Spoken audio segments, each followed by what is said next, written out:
for a long time was just fun. And it was just a blast. We just had a lot of good times. When he married Robyn, Kody's so-called sacrifices were nothing but ego and excuses, while Christine carried the real burden of love, childcare, and survival. His humiliation stories and gaslighting only exposed his emptiness, but her strength turned betrayal into freedom.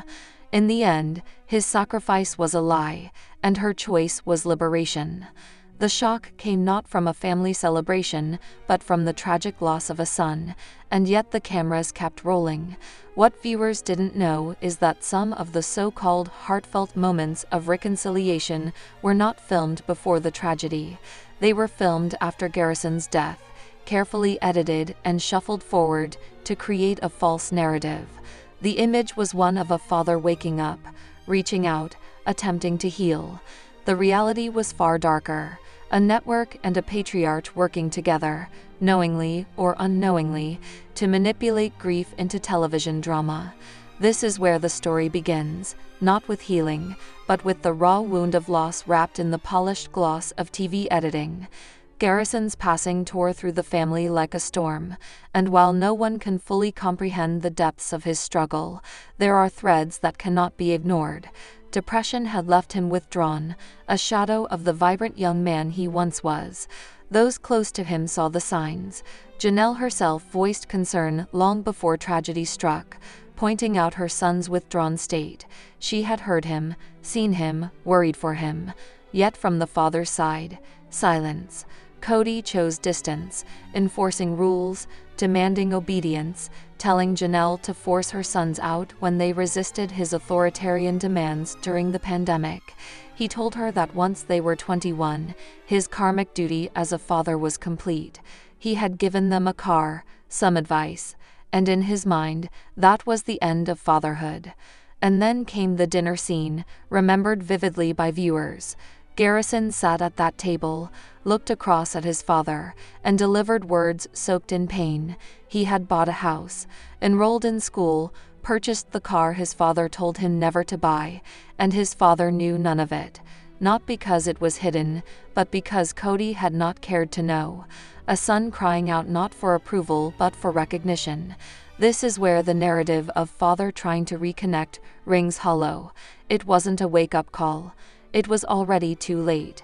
TLC's decision to rearrange timelines to make it seem otherwise feels less like storytelling and more like gaslighting the audience into believing in a redemption arc that never happened. The broader question, then, is about responsibility. No one claims Kody or Robyn are solely to blame for Garrison's tragic choice. Mental health is complex, layered with pressures from the National Guard, personal demons, and possible struggles with alcohol. But to erase the very real impact of years of emotional neglect is to participate in collective denial. Why is there such a push to give Kody and Robyn grace when they showed none to their older children? Kody has not shifted his stance, not softened his rhetoric. Even other wives have labeled him a deadbeat father in full public view. Yet the official storyline still bends to show him in moments of reflection and humility. Forgiveness may be a virtue, but erasing accountability is something else entirely. To understand the dysfunction, one must examine the women who shared the plural marriage, because the cracks in Kody's parenting mirror the fractures in his marriages. Mary, the first wife, has always been marked by control and jealousy.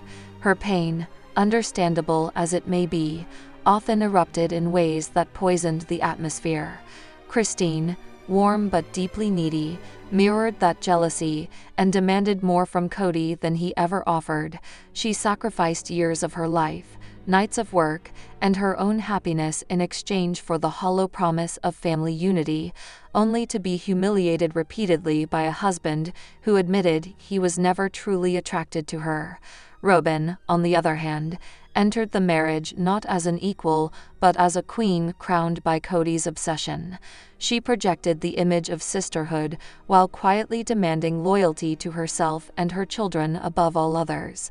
Her tears, her claims of wanting plural marriage, ring false when examined against her behavior. She thrived only as long as she was the head wife. the favored one, the center of attention. And then there is Janelle. Quiet, steady, pragmatic, almost too willing to sacrifice herself in the name of peace. She is the one wife who appears genuinely suited for plural marriage, not because of any idealistic devotion, but because of her avoidant attachment style. She doesn't cling, she doesn't demand constant affirmation, she avoids conflict even when it means burying her own needs. This allowed her to survive in a household rife with jealousy and power struggles, to carve out stability where there was none. It was perhaps the most functional family system she had ever known, a strange kind of refuge built on dysfunction. She worked, she provided, she adapted, and in doing so became the backbone of a family that seldom acknowledged her value. The tragedy of Garrison, then, cannot be isolated from the web of family dynamics. Kody's neglect of his older children was not new. It was a pattern visible for decades. Aspen, now 30, only recently had her first conversation with her father that wasn't arranged by Christine. This is not the record of a father who tried and failed. This is the record of a father who didn't try until the cameras demanded it. Even then, his interest seemed contingent upon the mothers of the children, as if he could only engage through them, rather than directly with his own sons and daughters. Robyn's influence magnified these fractures. Her children became the focus, the priority, the excuse. Almost all of Kody's interactions with kids outside that circle were filtered through Robyn's presence. His favoritism was blatant, and favoritism in a plural marriage is not a private flaw. It is a bomb detonated in the middle of the household. The older children felt the sting of being replaced, of seeing their father become animated and invested only when it came to Robyn's brood. The message was clear: you are less important, less loved, less seen. For Garrison, for Gabe, for the others, the wound never healed. So when viewers watch the reunion scenes, the carefully edited moments of Uncle's gathering, of Kody appearing reflective and humble, they should remember what lies beneath. This isn't reconciliation. This is damage control. It is the attempt of a man and a network to soften the narrative of a father who abandoned his sons emotionally, who ignored their milestones, who treated fatherhood like a transaction completed at age 21. The manipulation is not just in what Kody says, but in how the story is cut, spliced, rearranged to tell a tale of growth that never happened. And yet, as always, the story doesn't end here. Because what lingers is the question of what comes next for the wives, for the children, for the family fractured beyond repair. Mary remains wounded and defensive. Christine is rebuilding with a new partner. Robyn clings to her crown, and Janelle searches quietly for a balance she may never find. And in the shadow of it all lies the memory of Garrison, his words at the dinner table, his struggle for recognition, his tragic departure, a reminder that the cost of neglect is not theoretical, not abstract, but devastatingly real. The contradiction couldn't have been more glaring. Robyn crying on camera, insisting she never wanted monogamy, that plural marriage was her dream, her destiny, her sacred hope. Yet every action, every maneuver, revealed something else. What she truly wanted was not the sisterhood of equals, but the throne of the favorite wife. And Kody, blind or perhaps willfully complicit, handed her that crown without hesitation. It was not love of the principle. It was love of power, control, and status. This is the lie at the center of their marriage, a lie that ripples out to poison every relationship in the Brown family. When Robyn declares that she wanted sister wives to grow old with, what she really means is she wanted other women to orbit around her, to support her, to validate her as queen bee. The gaslighting here is almost breathtaking.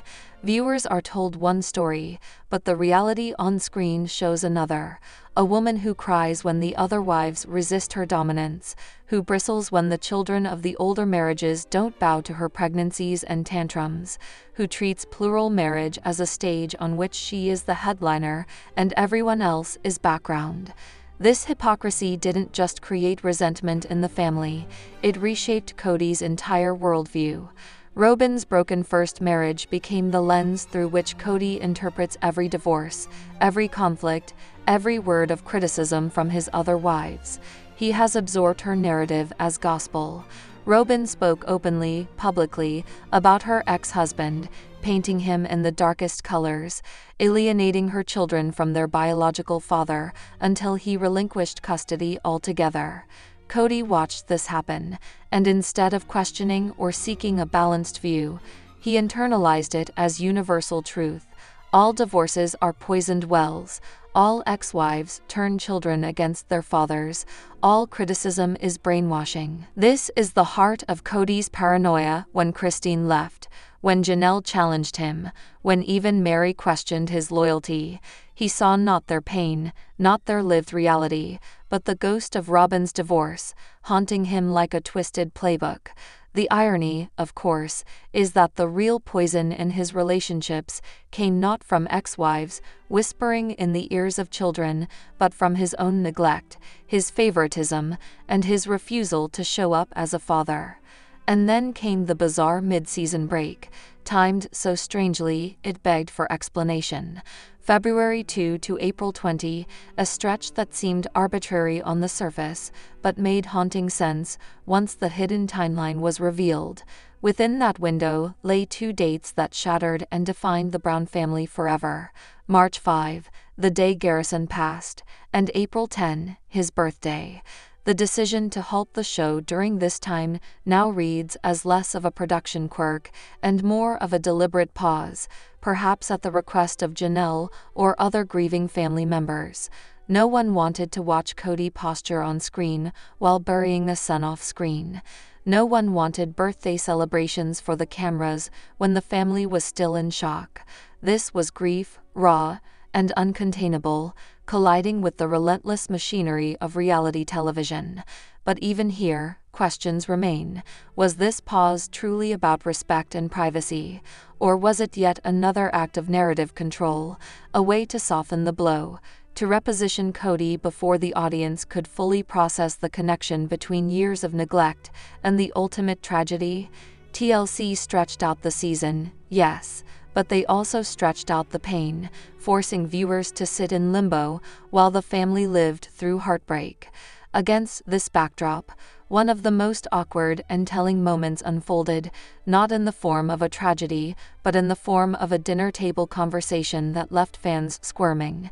Christine, newly free, full of a second adolescence energy, chose to joke about being tastefully sexy in front of her 13-year-old daughter, Truly. The scene should have been lighthearted, maybe even empowering, but instead it turned into a masterclass in tone deafness. McCulty joined in, eager to stir drama, blurting that mom can be attractive, and turning it into a family performance piece. Christine escalated, turning it theatrical, unbuckling a belt as if to punctuate the joke, feeding off the laughter. But Truly wasn't laughing. She shifted, uncomfortable, the awkwardness written across her young face. Aspen, as always, stepped in as the quiet stabilizer, the adult in the room despite being one of the children herself. She steadied the atmosphere, softened the edges, tried to shield her sister from the over-the-top energy of their mother and sibling. This dinner scene, seemingly trivial, carried deeper implications. It revealed Christine's hunger for validation, her desire to break free from years of repression, but also her lack of awareness when it came to boundaries with her younger children. It revealed McCulty's flair for attention, a trait shaped by growing up in a household where the loudest often got the spotlight. And it revealed the generational divide within the family. Truly, still young, not yet in on the adult humor, left to carry the discomfort of being pulled into a conversation she never asked for. This is not just awkward dinner banter. It is another symptom of the family's dysfunction, another moment where personal desires and performative antics overshadow genuine care for one another. The Browns may thrive on drama, but in that moment, the cost was etched on the face of a 13-year-old girl wishing she were anywhere else. The storylines converge here. Robyn's false cries of wanting plural marriage, Kody's poisoned lens of divorce, the eerie mid-season pause, and Christine's misplaced attempts at boldness, all under the banner of a family unraveling in slow motion. What unites them is manipulation. Manipulation of truth, of narrative, of relationships. Robyn manipulates Kody with her tears and her history. Kody manipulates the audience with his claims of victimhood. TLC manipulates time itself, cutting, splicing, rearranging events to tell a story more palatable than reality. And even within the wives' homes, moments of manipulation creep in, as mothers and daughters compete for space, validation, and attention in ways that leave others feeling sidelined or unseen. The tragedy is that beneath all the gaslighting, the control, the hypocrisy, there is still a family with real grief, real children, real scars.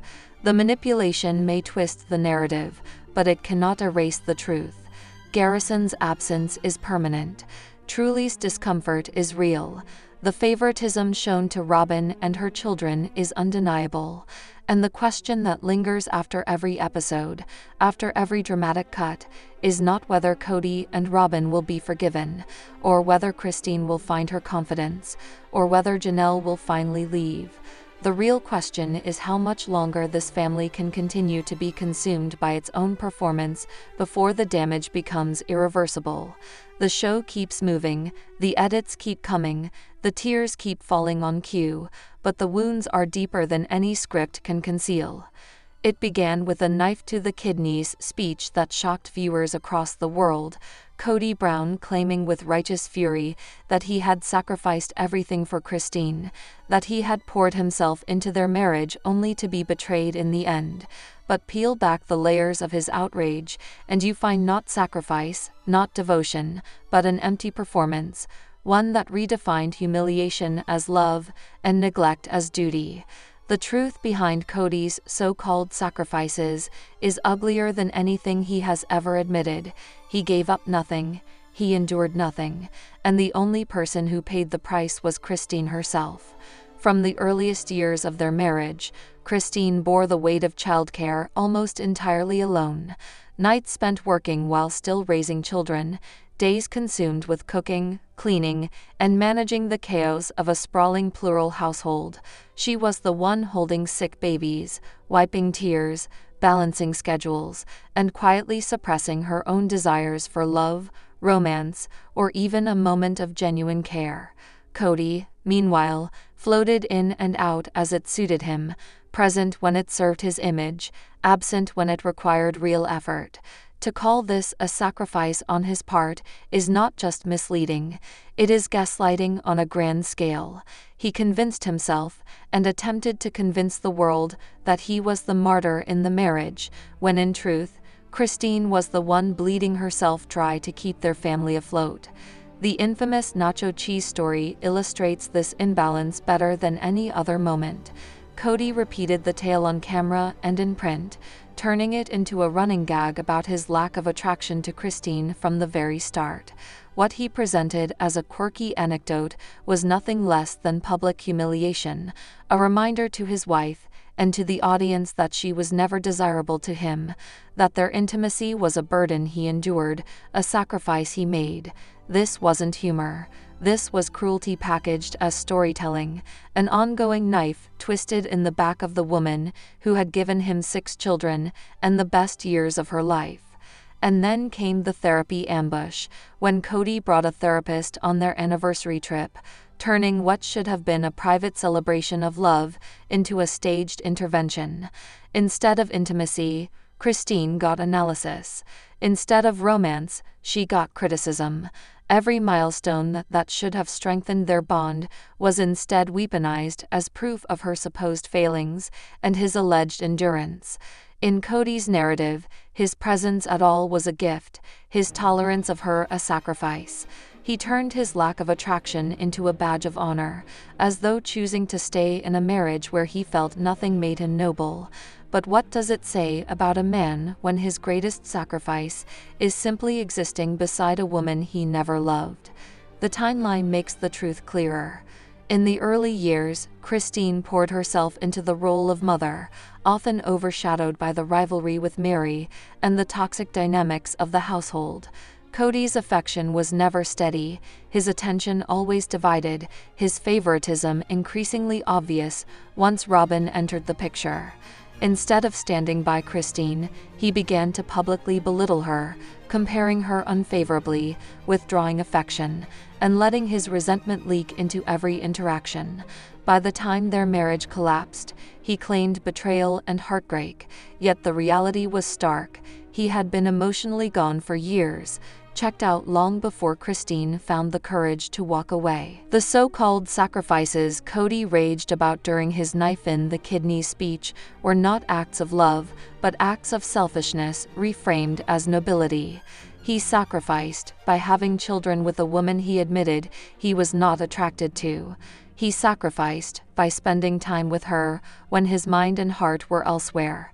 He sacrificed by enduring a marriage that gave him financial stability, social standing, and a polished family image, while giving Christine nothing but loneliness. His words revealed not heartbreak, but entitlement. How dare she leave after he allowed her the privilege of being his wife? For Christine, the humiliation was relentless. The nacho cheese story told again and again, like a brand seared into her identity. The therapy sessions that turned her pain into performance. The anniversary trips where love was replaced with lectures. Even the final breakup conversation where Kody made sure to point out that he had purchased everything in her house, as if her years of labor, her earnings, and her sacrifices meant nothing compared to his wallet. It was financial control disguised as generosity, a form of manipulation designed to keep her small while he claimed the moral high ground. And yet, through all of it, Christine carried herself with resilience. She raised children who now stand tall and independent. She carved out a life for herself even when her husband refused to value her. Her decision to leave was not betrayal but liberation, a rejection of years of gaslighting and control. When Kody shouted about sacrifices, what he truly revealed was his own bitterness that the woman he had demeaned, dismissed, and disregarded finally refused to play the role he had written for her. The drama of Sister Wives has always been about more than one family. It has been a mirror held up to the destructive dynamics of favoritism, control, and hypocrisy. Kody's sacrifices were never sacrifices at all. They were excuses, stories told to protect his ego while masking his neglect.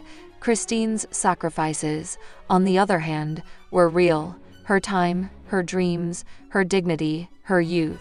And while Kody insists the knife in his kidneys came from betrayal, the truth is that the deepest wounds were inflicted on Christine, over years of subtle cruelty and public humiliation. The tragedy of this story is not that a man lost a wife, but that a woman spent decades believing that love meant enduring humiliation. When Christine finally chose herself, Kody cried foul, but viewers saw the truth.